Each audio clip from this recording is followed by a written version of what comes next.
What's the matter with him? He's alright. I see his face. The Lord won't mind. He don't play no games. He's alright. Love from the bottom to the top. Turn like a wheel. But, I joke with people that I was a very well-trained cardiologist because if you had an opinion, it didn't really occur to me that it mattered. It was, I was taught, it was my way. I was the captain of the ship. I was going to do what I needed to do.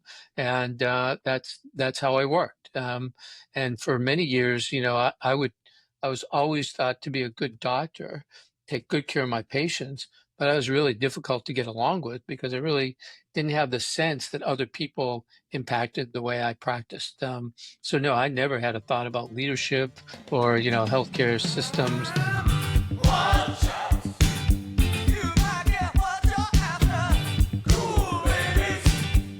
Strange but not a stranger. I'm an ordinary guy. Burning down the house. Hello, and welcome to the Fire Chief Podcast, the only podcast dedicated to the Chief Medical Officer. I'm your host, Lee Scheinbart, and this podcast brings you the most crucial conversations in healthcare leadership today.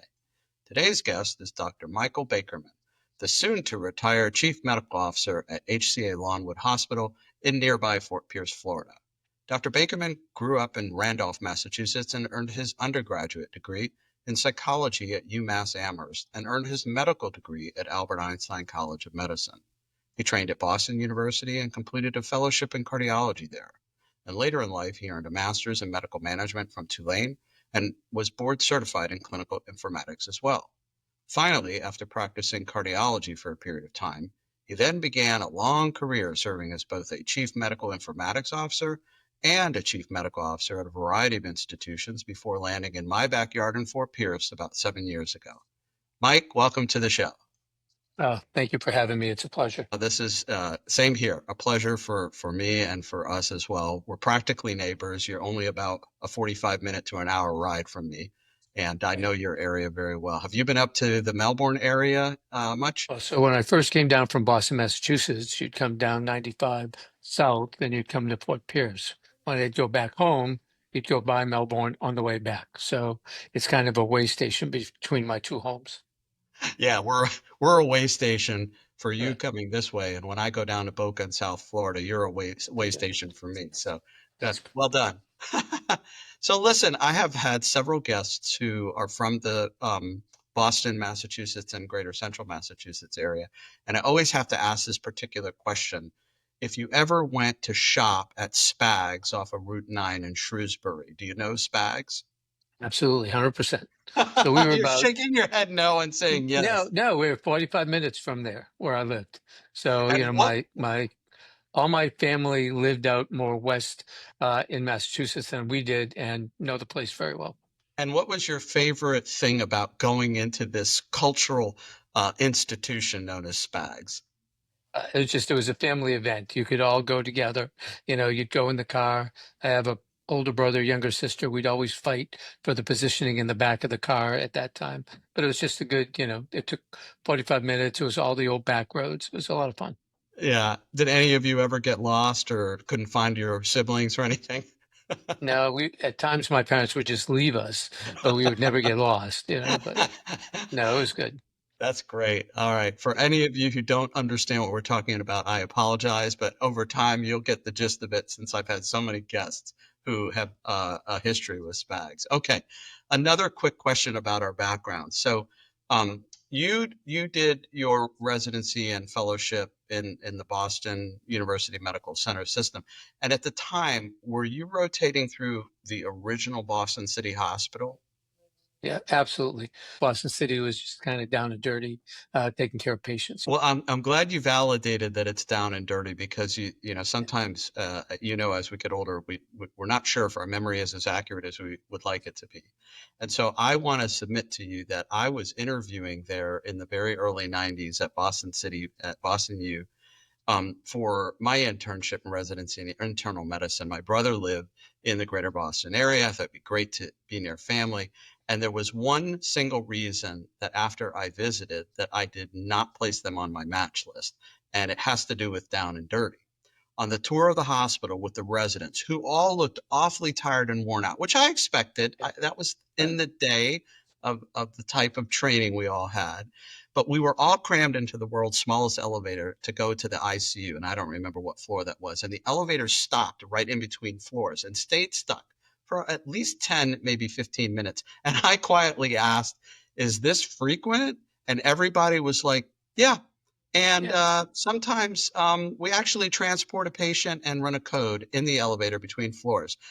And for our younger listeners, right, the house staff were the transporters. The medical students Right. were often the transporters. And you never really traveled with a crash cart. It just No. wasn't on your Right. radar.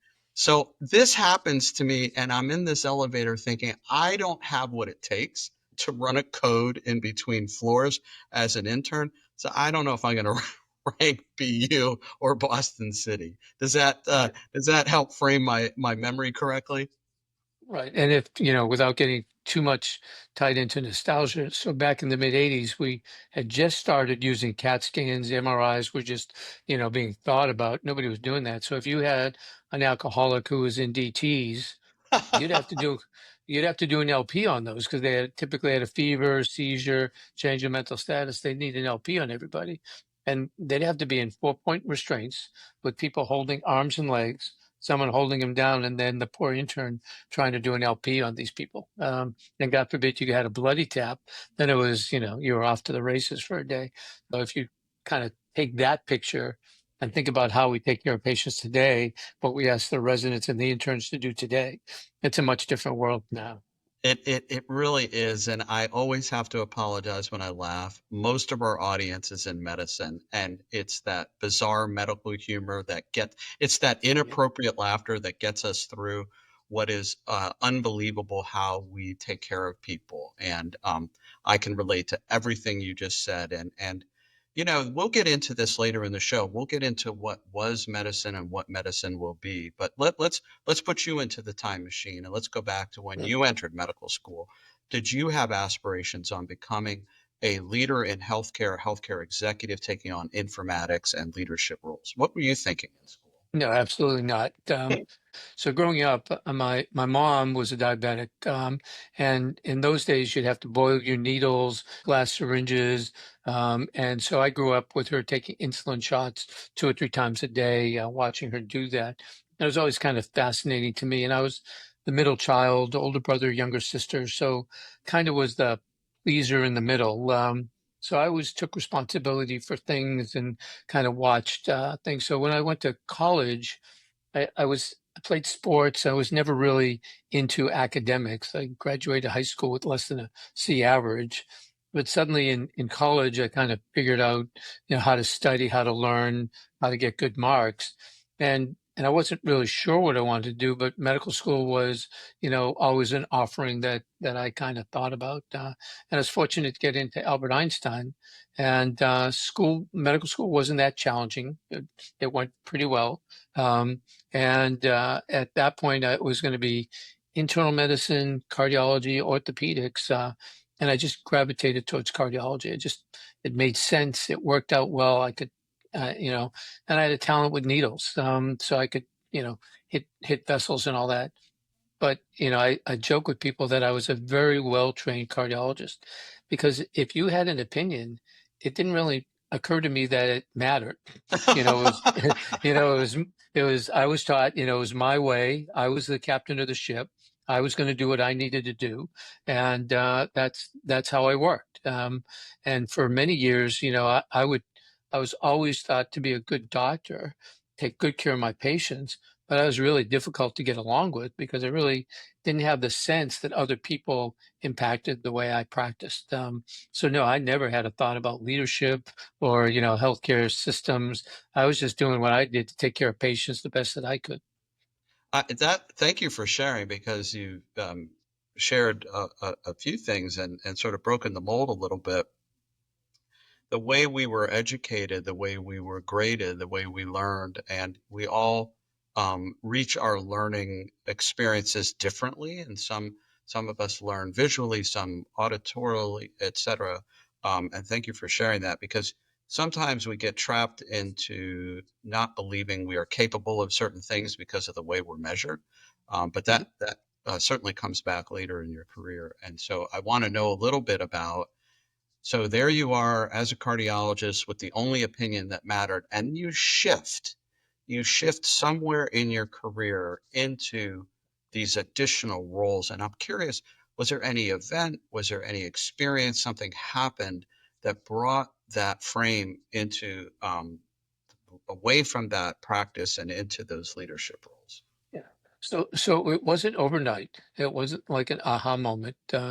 But since I always took the responsibilities and I always thought there was a better way to do things, so I started off in a large group practice I wasn't really comfortable in. So I left, started my own clinical practice, and then it grew to a single partner, a second partner, and then we were looking at the landscape. We merged with a primary care group, so now all of a sudden we were a multi-specialty group. HMO practices were coming into vogue in the mid 90s. And, I could make every single mistake that you could make in a clinical practice. And at that point, I thought there must be a book to read. There must be something I could do. And this nascent organization, the American College of Physician Executives, became, available. So in the mid 90s, I joined the group and I started taking courses in quality, in, legal medicine, and how to manage and all that. And it was in those environments, talking with other physicians, learning about how they practice and what they do, that it was very apparent to me that I only had one side of the equation, and to actually be a good doctor and a good listener, good colleague, you actually had to incorporate those other skill sets. So I went on through ACP, got a master's in medical management, and the biggest part of that medical management was that you can manage with people. It Mhm. isn't, it isn't that it's your idea that wins the day, but it's the process that you go through to come to a decision with a group of people. And made my life in practice better, made my life with my wife better, kids. So, you learn over time that it's, better to have process, to listen, to get multiple inputs, and then come to a reasoned decision. Now, I can always flip back into that Dr. Bakerman mode if I had to. But in any of these senior environments, it's always better to listen, process, be thoughtful, be a good communicator than it is on that first go. The first rule that I teach in the Chief Medical Officer Academy is seek first to understand. That's your first responsibility. And although we are naturally doing that as physicians, we're processing multiple inputs, the style of the chest pain, what does the cath film show us, what are the labs, what are the EKG, we take all this information, but we do it in such a hyper processing way to render the next order or the next intervention or diagnosis. Whereas as a physician leader, you really just need to let it come into you, process it, be collaborative. So I agree with everything you said, and that transition does not come natural. Back to the story of doing an LP on someone with the DTs potentially stuck between floors, and in that period of time, there was very little room to learn leadership, interpersonal skills, that slow collaborating process. And in some ways, going from solo practice to group practice to larger practice and where we are today, and we can get into that in a bit, it's just the natural progression of how things go in life. And people Right. have a lot of hard opinions about it, but it's just the conditions in which we live right now. So I don't know if you want to react to anything I Yeah. just said. So, in clinical practice, you learn to live in 15-minute aliquots, right? You have a patient come in, you have to make a decision, you move on. So a personal example that I give people when we talk about is, um, my folks would live in a house next door to me in the summers. We'd have the vacation home and they'd come in. And my mom, I had mentioned, was diabetic, and she'd get, hypoglycemic, very quickly. So the paramedics all knew her by name down in our vacation place, because they would come 2 or 3 times a summer, meet her. They never actually saw her standing up. She was usually lying flat, and they would have to take her to the hospital. But there was one day that my mom somehow got her finger caught in a window that closed, and my wife could hear her yelling and all that stuff. So she ran in the house. She was a little a little lightheaded, bleeding, not feeling well. And so my wife said, "Well, I can call the paramedics and they can come and take a look at it, but they're going to want to bring you to the hospital." And so mom said, "No, I don't want to go to the hospital. I'll be fine." And my wife was sitting there. She couldn't reach me for about a half hour. It's on a plane. Uh, so she said in that half hour, she knew she probably didn't need to go to the hospital, but she wasn't sure. But so she made the decision not to send her. And I said, "Well, think about that uncertainty you had. You made the right decision, but you didn't know." I said, "Just multiply that 30 times a day, 5 days a week for your whole life." That's how we practice, because I can give you the same medications, I can make a judgment about a test, I can do a lot of different things, never quite sure that it's the right thing, but based on my training, education, all that stuff, I think it is. That's how doctors get to live. I mean, we can't just fixate on our decision. We have to be able to make a decision, move on, and then take the consequences of that. As an But administrator, in that other role, that's not quite the same thing. I have to be able to have the authority to have other people make those decisions and work through that. And I find that's the biggest difference between, as a physician, just trying to, okay, I got this information, I made this decision, and I'm moving on. Yeah. yeah, we could take a whole hour and talk about the decision-making mindset of a physician with a patient, or any clinical scenario versus a non-clinical leader.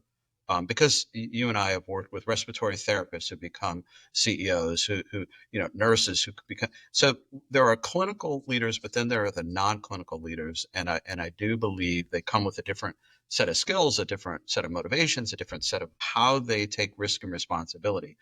And it's a blessing and a curse for a physician, because we can get to that decision. We may be right, we may be wrong, but we will never be in doubt. And we're ready to make that Right. decision, go to the next, Right. aliquot of whatever is in front of us.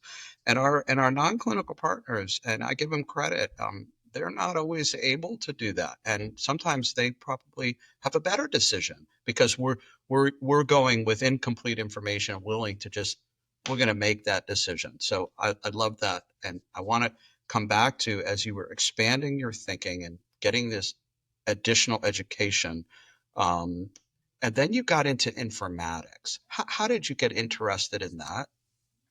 So I had been working in a number of roles. I was a quality director at Partners for a number of years. And in the middle of all that, we were starting to look at how you do order sets, how you do algorithms and all that. I joined an internet group that looked at large databases and how you could break those down into structured sequences to identify patients at risk and all that. And it's stuff that we do today without thinking about it. So if you come to the emergency room more than 3 times in a year, you have more than 5 medications, 3 diagnoses, you're high risk, and you'd be in a disease management program. We were trying to figure out what those kind of things were.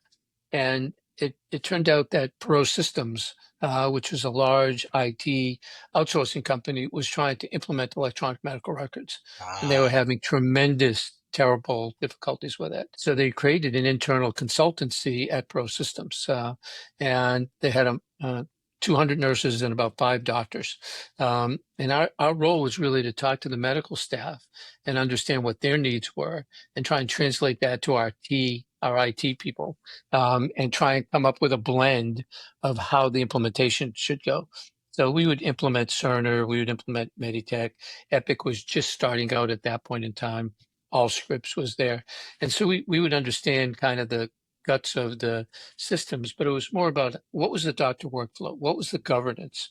How do you structure order sets? What are the rules of the road? And that just made logical sense to me.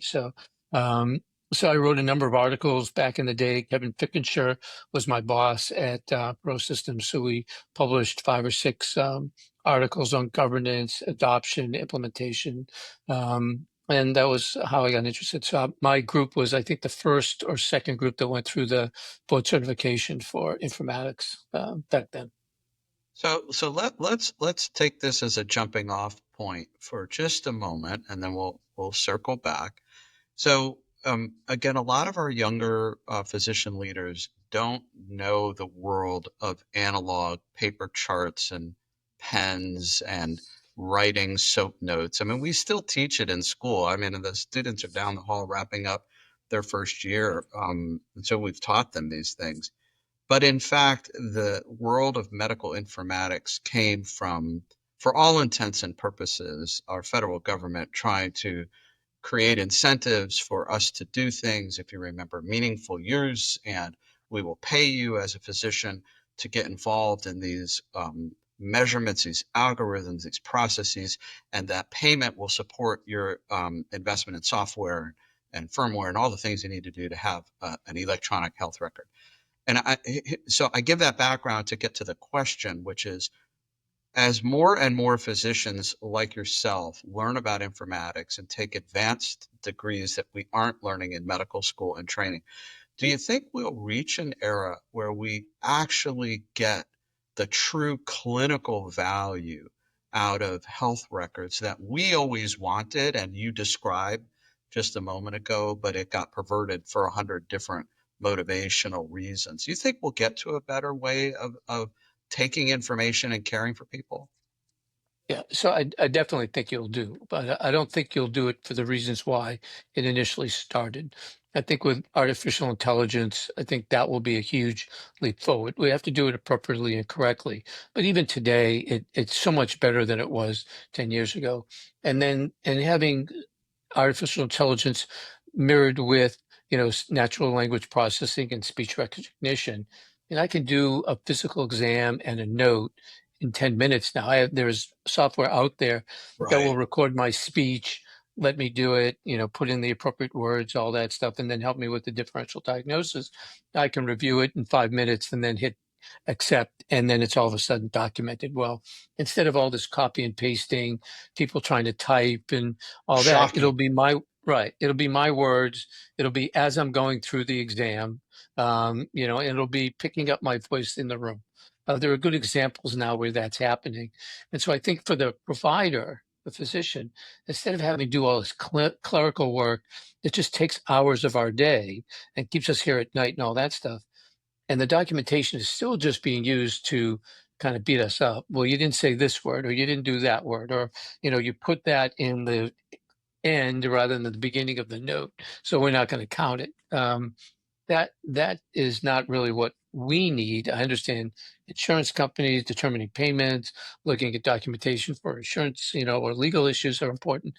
But in the clinical realm, it's just nuisance and clerical work. So I do think Yeah. it'll get better. We just have to be careful with that going forward. Yeah, no, I love your optimism. I haven't spent much time thinking about it until I brought that question in front of you. So appreciate the insight. Let's go back to sort of your career trajectory and moving forward.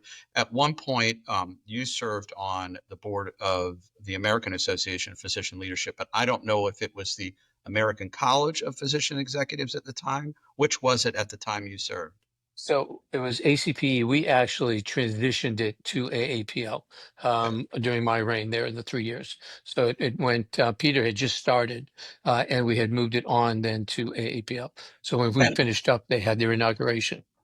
And Peter, for those who don't know, is Peter Angood. He's the CEO of AAPL. What was that all about for you, serving in that role? What did that do for you personally and professionally? Tell our listeners a little bit about being at that governance level of a significant organization. So it was a very tumultuous time for medicine. That was when we were trying to roll out all these electronic medical records, Right. and physicians, really didn't have an understanding or a founding of it. And we had all these chief medical officers out there who really didn't know much about it. I had just completed my CMIO work and was starting to transition to a CMO, but most of the CMOs were still responsible in some ways for these rollouts. So my role at the board was to help them develop courses and programs to teach CMOs the basics of informatics and how to work through an implementation and rollout of an electronic medical record. So that was my little niche thing. But also it was a great opportunity to see how they actually develop educational processes, material for their members. It was a 10,000 member group at that point, how you structure an organization to keep people keep coming back, keep people interested, having different vehicles for them to come in and come out of. So I remember making the statement at one of the board meetings that we need someone here who can really develop social media, learning at home. And I said, and obviously that's not going to be any of the ones of us at the meeting now because they're all my age at that point. But I said, that's really where we need to be able developing the future of this organization. What a pivotal time in medicine, and to be part of an organization it's quite an organization, but at a time when physician leadership was still not very well accepted, understood. I did not realize, but now that I think through my own career, yeah, a chief medical officer might have had way more responsibility over the electronic health record then than they do today, because as you mentioned, CMIOs get into those technical informatics, and CMOs have other things like quality and safety and credentialing and privileging. So that's pretty cool to hear the history. Um, so moving forward down the career timeline, at some point you made this decision to come to my neighborhood, Florida, and to work at Lawnwood. So what was going on? I don't really feel jealous of you, except that you missed out on the wonderful experiences of Hurricane Francis and Jean in 2004, and Fort Pierce got ridiculously slammed. And I know this for a fact because my mother and father-in-law lived there, and my father-in-law sent mom to live with us, which is only about 45 minutes away. So I don't know what good that did. And he stayed in the bathtub all night long, praying that the sound of 100 freight trains coming through the walls was simply his imagination, and not a threat to his very existence. So you missed all that, my friend, and you chose to come here. Tell me what you were thinking to come to Florida. So not to correct you entirely, but so my folks live down here. So we didn't quite miss the whole thing. So my parents actually, they're just as stubborn as anybody. They wouldn't leave. So they have shutters in their house. They had someone come by and put all the shutters in. So they're in the dark without power in 90 degrees humidity for 2 days. And You where are know, you at this moment? Are so we you were up? up in Massachusetts still. Okay. So we couldn't get flights down to take them out, and they wouldn't leave early. So they said, no, we have shutters, where all that stuff. So we couldn't reach them for a day and a half. Their neighbors would come over and say they're fine. They just can't get their shutters open. So they're in a dark house with no electricity and living there. We never let that happen again. Yeah. So yeah, I was in Massachusetts. I had been a CMIO, but I ultimately, after doing that for a number of years, I felt that the CMIO role was going to be limited. I thought that once you implemented most of these electronic records, the rest work was going to be piecemeal. We need to optimize this thing, we need to do that. And it'd then either be consultants, or they would have a mid-level or someone, because the CMIO was too expensive for them to run that. And I thought the CMO role was a much more expansive, diverse role that had, better leadership opportunities, and you would be at the table. At the CMIO, you always had a CIO or a CMO above you. And so Right. you kind of could get invited to the table, but you were always an invited guest. The CMO had a life there. So I did take a job at this organization that some of your listeners might know, Stewart Healthcare, in Massachusetts. So it was St. Elizabeth's Hospital, which is a great, venerable institution. It's now part of BU, a great hospital, great people. But the difficulties that, is public knowledge now for Stewart was very present while I was there. And I was there for a number of years, but ultimately in one of the management changes, my role was changed and they brought in someone else. So I was looking for a position in Lawnwood Hospital. And back in 7 years ago when I came here, it was kind of a wild and woolly place. It reminded me a lot of what I had there. It was closer to where my family was down here. So when I had the opportunity to take that position, I took it. So I came down here in 2018. So, and you must know this by now, right? So just north of you is the Sebastian area, and Sebastian Medical Center, and then just north is the Melbourne, and then Rockledge Medical Center, all of which were owned by Stewart up until the declared bankruptcy. And just as St. Elizabeth's, it was St. Elizabeth's got acquired by the Boston University Medical Center system.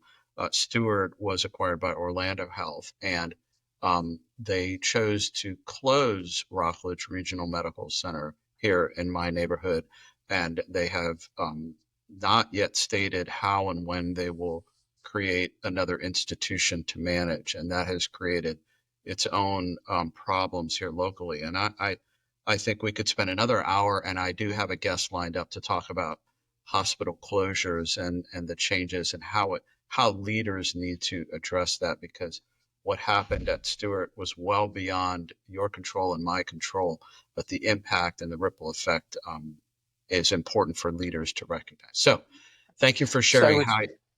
I would say that so I am at an HCA facility now, Lawnwood That's my next Hospital, question. Yeah. as part of the HCA. It's a for-profit hospital. HCA is about 185 hospitals across the United States. But, the major lesson that I learned comparing that organization with HCA is that, Dr. Frist was, one of the things that he would always say is that by investing in people, you better the facility. He would always look for the best individual he could hire, and then he would hire them. And the HCA is famous for just really supporting their people, educating them, supporting them. You can argue back and forth whether they pay the most or not in this, but as an employee at HCA, they do invest in you and they do want you to do well. And, you can take that and try and compare that to potentially how Stewart would work, and not the same stories. No, yeah, very different. Right. So all of us are wired with different motivations. That's another thing you don't really learn as a medical student. We, as medical students, are similarly motivated to enter the career of medicine. But sometimes we don't realize that we are more the exception. Most human beings are not comfortable taking care of other human beings when they're sick and vulnerable and bleeding and vomiting and having the DTs and all of that. And look, people are entitled to their different motivations about what they want to do in their life. And so I'm not going to sit here and bash any of what, but we recognize what has happened and why, because I think people did the wrong things with those motivations. So Yeah. have you ever had a chance to meet any of the Frist family? And our listeners probably don't even know who we're talking about if they're below the age of 40. Right. Yeah. So I mean that the I mean HCA does a really good job about developing their culture and their history with their people. So yeah, the First Family is very well involved. Most of the senior leaders, we frequently are up in Nashville to meet them. They're not really traveling around, but we get to meet them, talk to them, share experiences with them. They have great stories. It's a great family. Yeah, So yeah. I've never had the honor. Maybe we can get them to come on the show with your help. That would be a lot of fun. yeah, So you seem to enjoy the different motivations and the mission of developing people at HCA, right? That's yes, great. That's great. So I did share at the beginning of the show that you are, because you shared it with me, you are transitioning. You're looking at a so-called retirement, but it sounds like you have something lined up. That sounds right. really kind of cool. And tell us what that is. Okay. And hopefully my wife won't be listening to the podcast. Ultimately, That's up to you, brother. so I can't right, do right. anything about that. Right. So my wife and I have been married for 47 years. We met in high school. And I made the mistake many years ago of writing her this very nice letter back in the day. And I wrote, something to the effect that these have been the me years, and, we'll get through this. And at some point it'll be the us years or the you years. And so we were hoping we actually bought a house and are building a house. So we were initially thinking about retirement in March, and when we decided we would fix up the kitchen and all that stuff, we went to June.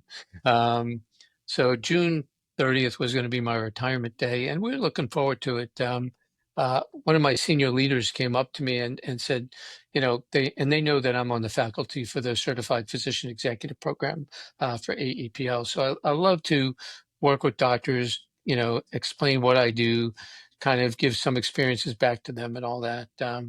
And so, as I mentioned, HCA has about 185 hospitals, mostly, Eastern Seaboard, Texas. We have a couple in Vegas, one I found out in Anchorage, Alaska. But we have multiple CMOs coming in and going out of the organization. And they asked if I would be willing to develop a program to mentor the incoming CMOs, to give them kind of the lay of the land, how to understand what their initiatives, priorities are, how to kind of make a program for 30, 60, 90 days, but to make it so that they're integrated with their CEOs, CNOs, and understand what the ebb and flow of their organization is like. So I said, sure. So it's not going to be full time, but at HCA, if it's not full time, it's 40 to 60 hours a week. So we'll see. But it should be a lot of fun, should be really interesting and hopefully helpful to the organization. I think it fits with what you just described at an organizational level. Maybe one of the strategic anchors, if you will, to borrow a phrase from Patrick Lencioni's work. If you mentor people, if you coach and advise, however you define it, people in leadership roles, specifically doctors, I think you're going to find the personal value, because I've been doing this now for a couple of years, as you and I talked just a few weeks ago, and it's very rewarding, and it will support the mission of the HCA universe to continuously develop and help people grow into these roles and benefit from your experiences and help them. And really, this kind of leads into some of my next questions in two ways. What do you generally think about what these roles will look like in the future? CMIO roles are probably not going away. CMO roles are not going away. There may be chief medical AI officer roles and so on and so forth. Do you see this ongoing evolution of physician leadership roles? What are your thoughts on that? Yeah, so I do. I mean, so the CMI role is, I think, will evolve more into this AI space and how we efficiently use information. So I think it's going to be a more big data kind of organization and how we use language processing and all that to make workflow more efficient for the doctors. So my concern is that, will they move away from clinical practice more into the esoteric, AI logic? There seemed to be, when I was doing it, two pathways. One, it could be an experienced provider who's interested in informatics versus someone who actually took a degree and went that pathway to informatics. So my concern is always about the clinical space. For me, there was nothing better than being a doctor. I mean, I love the responsibility of taking care of people and still do. I worry for the residents that come out that instead of putting hands on a patient are waiting for the CT, MRI, and all the studies that they do. So I think the chief medical officer has a role that will stay central in healthcare. It may, I worry for the hospitals because I don't think that the brick and mortar places that we looked at 20 years ago are going to stay in that way. And certainly as CMS peers back and, we go through the, financial reductions that may be planned, I think hospitals are always going to be under the gun. And as we learn how to do more and more techniques endovascularly, or, there are more and more outpatient opportunities than a brick and mortar hospital to do. So I think the chief medical officer will have a more diverse portfolio. Mine has probably been primarily in the four walls of my hospital, not out in ambulatory surgical clinics or primary care practices, talking to people about that. But it's what they do here in the hospital. But the chief medical officer is the one person who can really meld that clinical, love of patient care and all that with more administrative role. Nursing can do it and all that, but at the end of the day, the way we manage currently, the doc is still the one who has to take the responsibilities, who have to make that ultimate decision with patient care. And, that is a subtle difference, but it's the big difference. It is a big difference, and I would say two prerequisites. If you're a CEO out there or you're a chief physician executive out there and you're looking to hire CMOs and VPMAs, I think there are two prerequisites that you have to investigate if that person you're interviewing is grieving over the loss of taking care of patients, if that's that transition that they've left clinical practice and that they still have a love in their heart for taking care of patients. If you don't have that love, that's a difficult challenge to overcome, to be the kind of clinical conscience leader of an organization. Number one. And the other thing you said, which was really powerful, is you've got to really like talking with and teaching other doctors. You have to be, you don't boss them around, you don't get beaten up by them, but you've got to really like engaging with them, educating, leading them, influencing them. If you're missing one of those things, you might be able to compensate. But if you're missing both the love of patients and the love of being with other doctors and guiding, teaching, and leading them, you're not going to succeed. Do you agree with that? Yeah, and in my experience, I've had great CEOs, great COOs, um, but a lot of times, they'll say we want doctors as our partners, but they still feel in some ways, because of their station or position, that they're superior to the physician, or they're going to make decisions for the doctors and what they're going to do. For the most part, I always respect the physicians. I mean, they've put in their time and effort. I don't think they come to the hospital in the morning to cause ruckus. They just want to get through their day, take care of the patients, and get home.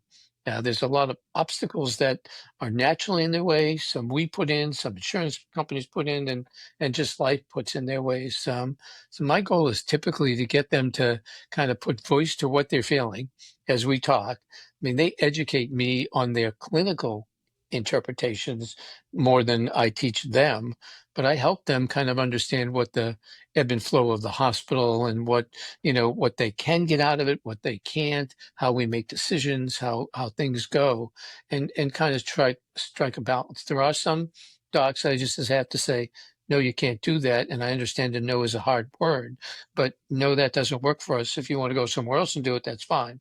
But you can't be here and do it. That's not our culture. That's not our way. Um, but that doesn't happen all that often. Yeah, profound words of wisdom to live by, and that's its own challenge, is working with our non-clinical administrative partners who view the world with a different lens. I'm just Right. reframing kind of what I heard. Well, we're getting towards the end of the show. I got a couple more things I got to get out of you. One of which is, what do you think is the single most important thing that chief medical officers should be paying attention to right now in the world of I think healthcare, the dumpster fire that we all live in? so. What is always present in my mind is what's going on in Washington with regulations, payment, reform, and all that stuff. I think that becomes more and more difficult. I mean, you know, as a cardiologist, back in the day, you could make a lot of money. Nowadays, it's tough, and your workload hasn't lessened. If anything, it's more and more. So, there are very few physicians my age who are still practicing, um, because it's just too hard to do nowadays. So I look at burnout, wellness, and the finances that are going on in healthcare, and that's kind of what I look at mostly.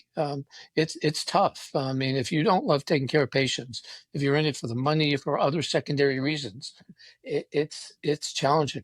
Um, To your point, and if you find that you no longer love taking care of other human beings, this is going to be tremendously challenging at a starting point, forgetting all of the other things that happen. So there are things that diminish our feelings of joy and motivation, and unfortunately, the misaligned incentives and the financialization can be one of those So I, distractions. I see in my hospital industry is that as we move to more and more hospitalist or, sort of shift working staff, they'll come in at 7, go home at 7, and then they put themselves away till the next time they come in. They don't have that sense of ownership or responsibility. Now, that's not in every case, but it's a lot of our docs that just will put in their 12 hours and then be done.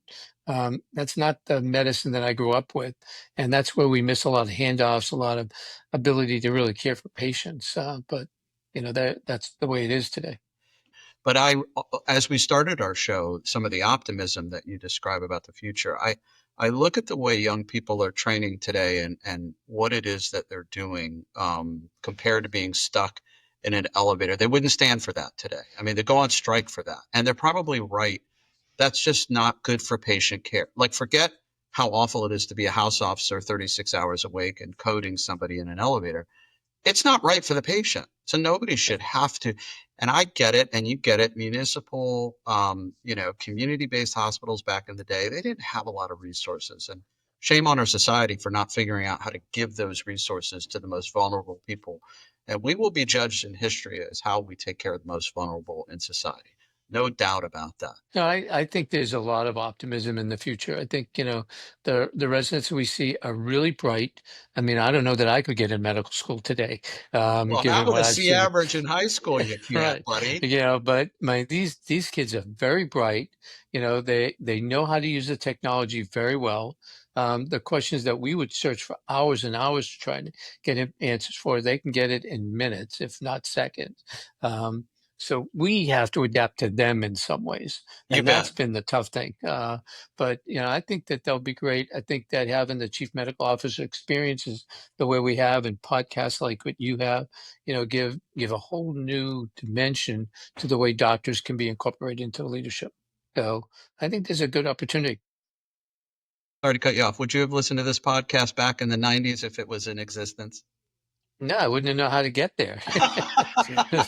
So, I mean, so when I go through credentialing now and I look at the docs coming on, there's people who have AOL, there's people who have Yahoo, then there's people with Gmail. And so you can tell how old they are by what they have for an email address, right? So it's really cute. That is such a great way of categorizing the different demographic and cohorts Right. of our medical staff.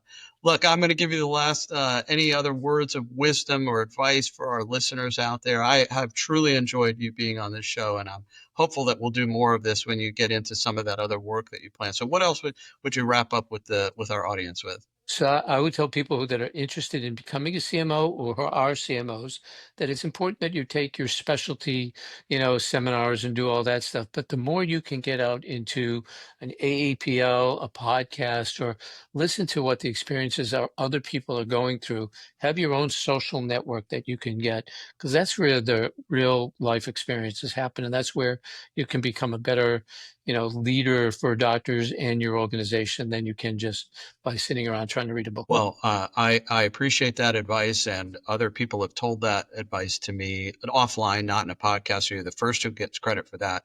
But that's part of what we're building with this podcast. We're talking about crises, we're talking about misaligned incentives, and we're talking about optimism and how to approach the future. And we're building a community like AAPL has set up for thousands of physicians looking for leadership. We're doing this focused on the CMO, the CMIO, and others. So I really value that insight. And listen, again, thank you for being on the show. It's been remarkable. My pleasure. Thank you for inviting me. You have been listening to the Fire Chief Podcast, the only podcast dedicated to the Chief Medical Officer. If you're looking for a career as a CMO, take a look at our new website, thefirechiefcmo.com. We have job listings for you. Feel free to connect with me through the website or on LinkedIn and leave your comments about the show or whatever next hot mess in healthcare that you think we should be talking about and what physician leaders should be doing about it. I truly enjoy talking with chief medical officers from all over the United States. So please connect with me, leave your reviews and comments, and please share this with your colleagues. And in the words of Sergeant Phil Esterhaus, let's be careful out there.